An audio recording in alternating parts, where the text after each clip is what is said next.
Hey guys, this is Jeanette from Boricua Sewing Crafts. Got another order. I have to do a kitchen towel this time. Okay, that's like one of my bestseller stuff. I always like selling the kitchen towels. I like selling the dinner napkins. This is the design that someone purchased. It's this is la cocina de Melissa. This is the one that I'm going to do. So just thought I'd videotape me doing it and talk about what I'm doing. Here I'm selecting the colors. Okay, so let me try to do this. I am on my Brother 1055X. I'm gonna make sure that you guys can see what buttons I am pushing. All right, so here, this is where I actually select the colors. And let me just start doing my thing. I already have these colors like memorized as to like what colors I use. Okay, hold on. Might be a little off here because it's, you know, that's what happens when you go on vacation. You start forgetting the stuff that you do. Okay, this is this color. I do 406 on this. I also do 406 on this. So as you can see, as you scroll down, what you're doing is you're selecting certain sections of your embroidery, right? So that's what all these steps are. So what I do is I select the color that I want, you know, the color that I want for each of these steps, all right? So let me try to make this a little bigger for you guys. As a matter of fact, I'm gonna try to adjust the camera a little better for you. That way you guys can see exactly what I'm doing here. There you go. I think this is much better. Okay, let me just scroll up a little bit. Okay, so as you can see right here in this picture right here, it actually shows the portion that you are going to be embroidering. All right, so I'm going all the way to the top. So you can see it's just a little line. This is the line here. I want this to, which is inside of this. All right, so what I'm going to do is I want this to be 704. The next little line that's above that, I want that to be beige. So let me see, hold on. I kind of like, I must have hit something. Sorry guys. So that's beige. I like the light blue. I'm keeping that. This one wants to be 406, which is this little hook right here. The next one is going to be this section right here. I like that to be 406 as well. This is the little spoon. These I leave. That's perfect. This is the bottom portion right here. I like this to be the same, the beige. Okay. I'm going to scroll down. This is going to be the little sections right here. I want that to be 704, just to match the inside in there. The spoon, I do 406. The fork, I'm going to do 703. I like to keep things simple. And this, the wording, I usually use my corn flour. I kind of like that one. So I'm good to go. And then let me scroll here. Hold on, I'm trying to see where I can get you guys to see everything that I can. So that way you guys see what I'm doing. Okay, so now right here, I hit here. And when I hit this button right here, this is exactly how the design is going to look on the kitchen towel. Ain't that pretty? So that looks like really, really cool. So now, after I do that, of course, I'm going to hit close because that's perfect. That's how I want it. I'm going to hit end. I'm going to hit embroidery, and it's going to tell me, all right, these are the colors that you need to change. So, of course, I'm going to have to change all of this. And let me see, I do have number 8, this one in number 8. So instead of changing, I can use the thread that's in there. So what I'm going to do is 8. I am going to switch that. Sorry, you hit the two spools. Okay. And I know I'm going kind of fast, but you know, when you're watching this video, if you have a Brother 1055, okay, you can always rewind the videos, okay? So you have the 2 spools with the 2 arrows pointing this way, which kind of means like you want to change these 2 spools, you know. So you click on that first, then you select the two colors you want to interchange, which is this and this, okay? Because I have a light blue on my 8th, and I'm going to hit that again, as you can see. Then that changes. Okay, so now the light blue is going to use the thread on number 8. I do not have the rest of the colors on my machine So I am going to go ahead and start changing them, okay? So here we go. This is the routine of changing my threads in my needle.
guys, now that I have thread this machine, okay, and it is ready to rock and roll, what I'm going to do is now I am going to take care of the kitchen towel. Let's do this portion now. Now for the kitchen towel, what I do is I use an 8x9 mighty hoop, and I'm going to put this on here. Now, last thing I did was the baby blanket, so I have to adjust the extenders here on my hooping station. And I like using this hooping station because it always makes sure that everything is, you know, hooped correctly. I use tearaway stabilizers. This is tearaway stabilizer that I'm using. I am putting this on here. I open up both clips, lay it on, and okay, I got my towel. And like I said, and I keep telling you guys, brand your stuff, okay? So I got ready my label on here, so I don't have to worry about putting it on later. Every time I get them by the pack, I always untape, you know, rip out the thing, and I always, you know, put the labels on them and stuff. Now I'm going to go ahead and I'm going to hoop this item. Now remember, this is a towel, so you need water soluble, whatever that stuff, stabilizer. I use this portion right here. I have this, and I use my pinky smears. I know my English is all off. It's all over the place. It's all good. You guys understand what I'm doing, I hope. There you go. Cut it. So now I got this. I'm gonna put this on here. Okay, so I lay it on, and then I just fold this over, and I'm going to take it over to the machine, okay, to embroider. So here we go. Going to lift you back up. Let's see, let's lift you back up here. You guys can see what I am doing. Trying to make it, got a little tripod, so I'm hoping that this helps with the videos and stuff. So now that I have this in here, I have to adjust my hoop because this was the 8.5 by 13. So I'm going to adjust this here to the 8 by 9. Here we go. Hit okay. There you go, moved. All right, so here we go. Got that. Now I fold this over. Now, one of the things that I do also for this is I have these little, like, things. These are bobbin holders. They're for the bobbins. I can't find the other one. Okay, I got plenty of them. Here we go. Found another one. Okay, so that you guys can see what this looks like. Let me make sure I have this here. These are really for bobbins, okay? But I like using these because I like to pinch the towel, okay? Because sometimes what happens is in the back of the machine, you need to roll something up. This is really good too if you're using the Brother SC1900. Sometimes you have excess material and you just want to roll it neatly. So what I'll do is I just roll this up a little bit, and then I just use these to pinch. And it's just so that it doesn't get caught up on anything. I know you guys can't see what I'm doing, but I'm going to move the camera so you guys can see how it looks. And you guys will get the idea. I mean, it's just pinching it and stuff. So, all right. So, as usual, you know, I got someone in the way. Right, Mello? Mello, can you move, please? Can you move, please? All right. So, he's going to move out of the way so I can show you guys what I'm doing. Okay, so what I just do is here, I just like pinch these right here, okay? And I just put them in so that way it doesn't get like caught up underneath or anything like that. These are really good if you need to like roll stuff and keep them in the way. They're really supposed to be for bobbins, but you know, I kind of like, for the bobbins, what I ended up doing was that I ended up getting these cases.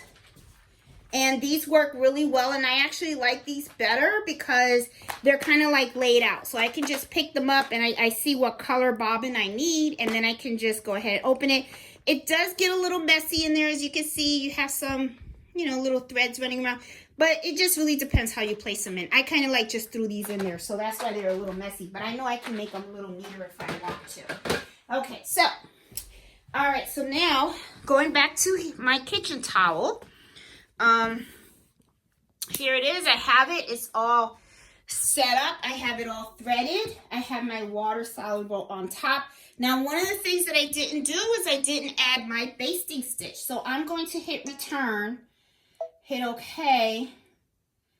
And right here, if you have this, so that you guys can see what this is to add the basting stitch. So I'm just going to add that in there. And as you can see, it made a little square on there, okay? Now let's hit the little camera so you can see what it's going to look like. As you can see, once I hit that camera and stuff, it does a little scanning. So it's scanning the hoop and everything, and it's going to show me exactly where that design is going to be. All right, so it's done scanning, it's recognizing, and here we go. Here's a nice little picture. And as you can see, it pictures it with the basting stitch. So we're good, okay? All right, so I'm gonna hit embroider. Now the basting stitch is going to be number 3. That's fine. Right now I have silver on number 3. It's okay. It's just a basting stitch. That's all it is. So it's okay. See, this is number 3, but if you look on my machine right here, number 3, which is the silver right there, the gray, it's the one that's going to do the basting stitch. I'm okay with that. Remember, a basting stitch gets removed anyway, so it's not a big deal. You know, I just want to make sure that, you know, I have something in that, okay? So I'm going to hit go. Everything is good, and here we go. And let the magic begin.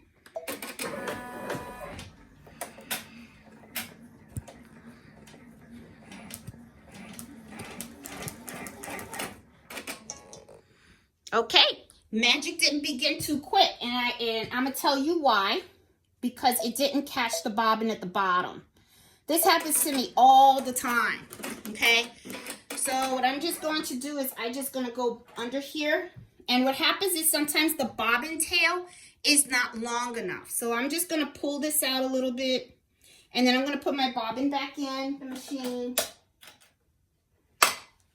And what I'll do is I will just, going back here, I'm going to hit this right here. I'm going to go back to 0, okay, because it cancels it out.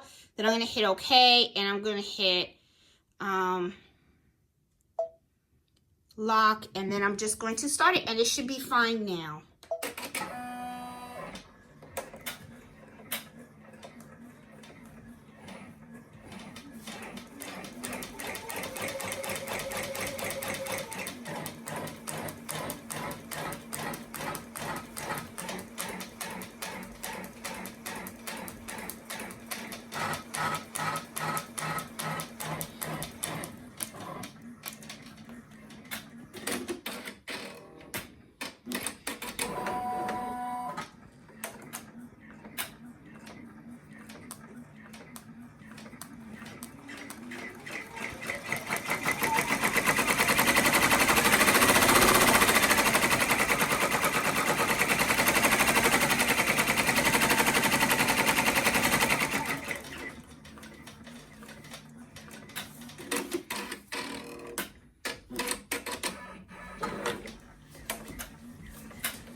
guys, we are done. Finished embroidering. I'm going to take it out right now, show you guys what it looks like. Here we go. Looks awesome. I'm going to swing ya right by the cutting tape. Okay, so I'm going to take this out. Came out really cute. Customer's going to like it. I do have some jump stitches that I have to remove. So I'm going to remove those right now. I have these little tweezers from the Cricut. These are my favorite tweezers. Should buy another pair from them because I don't want to jinx myself and I lose these tweezers, because sometimes you lose a whole bunch of stuff. So I only have like 3 jump stitches that I just have to get rid of. I should just get rid of them in Embroidering, so that way I don't have to do this, but I don't mind. It's fine. Okay, so I got this. I'm going to go here. Now, usually what I do is I take these curved scissors. I like these scissors because they kind of hold them, and then what I do is I cut out the basting stitch from the back just to make it easier.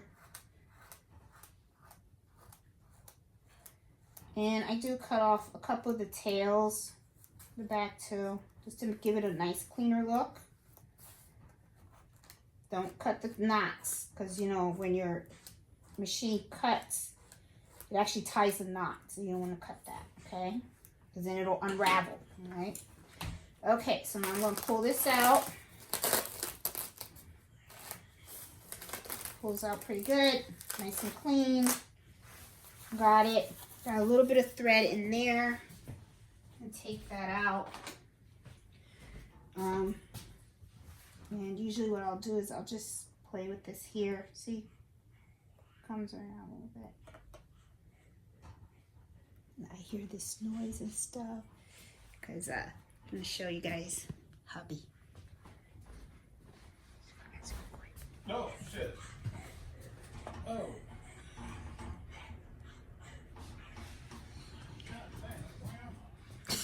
He's playing The Walking Dead on the new video, The Office and stuff. We're all gonna be getting them, so that's gonna be kind of fun. I'm excited about that. He tried it out, he likes it, so it's a thumbs up. All right, cool. All right, so I got this done. Looks real nice. I'm gonna take this out here. I'll put this back on here. Make sure you guys can see what I'm doing, because I know my angles. I'm gonna get better, guys. Just hang in there with me. I'll get better. I'm just kind of new to all this. All right, so you know, remember I pinched these things, so I'm gonna take these out. And I'm neat, so I like to put things in a certain place so that way I'm not like looking all over the place for them. Okay, these are just things. Now the back, you got your tear away, so I just tear it away naturally. Try to tear away as much as I can. It doesn't have to be perfect.